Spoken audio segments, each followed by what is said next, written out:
એક વખત સભાના મધ્યમાં મહારાજા દશરથ અરીસો મગાવે છે. અરીસો સામે રાખે છે અને જોવે છે તો પોતાના જમણા કાનની બાજુમાં થોડા સફેદ વાળ દેખાય છે.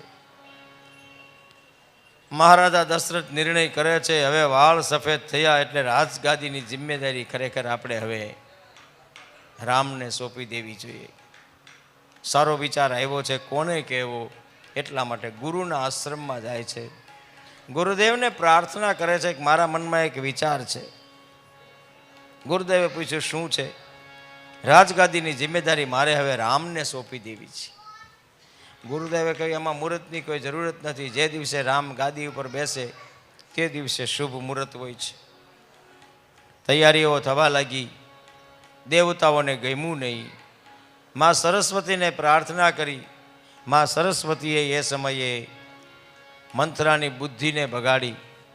મંથરાએ કૈકેયીની બુદ્ધિ બગાડી અને કૈકેયીએ મહારાજા દશરથની આગળ બે વચન માંગ્યા.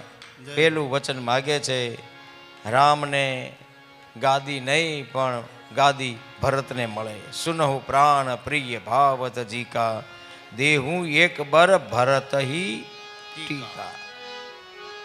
અને બીજું વચન માગે છે, બીજા વચનમાં તાપસ બેસ વિશેષ ઉદાસી, 14 વર્ષ રામ વનવાસી. બીજા વચનમાં માગણી કરે છે, 14 વર્ષ સુધી રામ વનની અંદર જાય એવી મારી ઈચ્છા છે. માથા ઉપર હાથ રાખી અયોધ્યાના અવધપતિ મહારાજા દશરથ છે એ રડવા લાગ્યા છે. અહીં એક ચોપાઈ લખેલી છે, માથે હાથ મૃદી દોવું લોચન, તનુ ધરી સોચું લાગ જનુ સોચન. અવધ ઉજારી કિન્હી કૈકેયી, દિનસી અચલ વિપતિ કે નહીં. અરે રે, કૈકેયી તે અયોધ્યાને એકદમ ઉજાડી દીધી છે. ખૂબ મનાવવાના પ્રયાસો થાય છે પણ કૈકેયી માનવા તૈયાર નથી. અને આખીરીમાં ભગવાન રામ તાપસ વેશ ધારણ કરી વનની યાત્રા માટે નીકળે છે. ભગવાન રામ વનની યાત્રામાં નીકળ્યા. નગરના નગરજનોએ સમાચાર મળ્યા છે. બધા ભગવાન રામની પાછળ પાછળ ચાલ્યા છે. તમસાના તટ સુધી બધા લોકો પહોંચ્યા.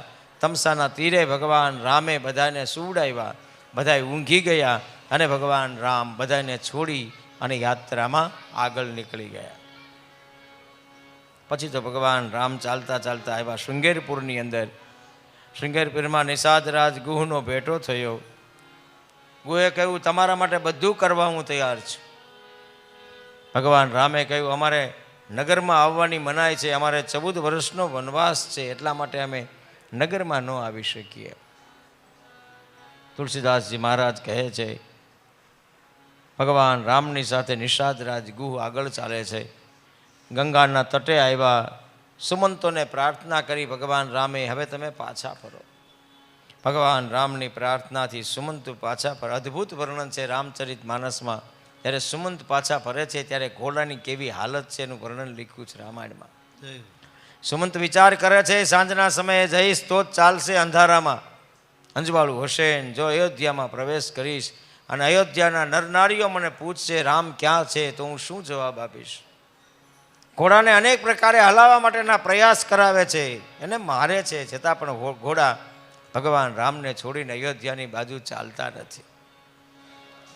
સુમંત વારે વારે પાછું વાળીને જોવે છે, હજી ભગવાન રામ કહે તો હજી પણ એની સાથે આગળ ચાલો.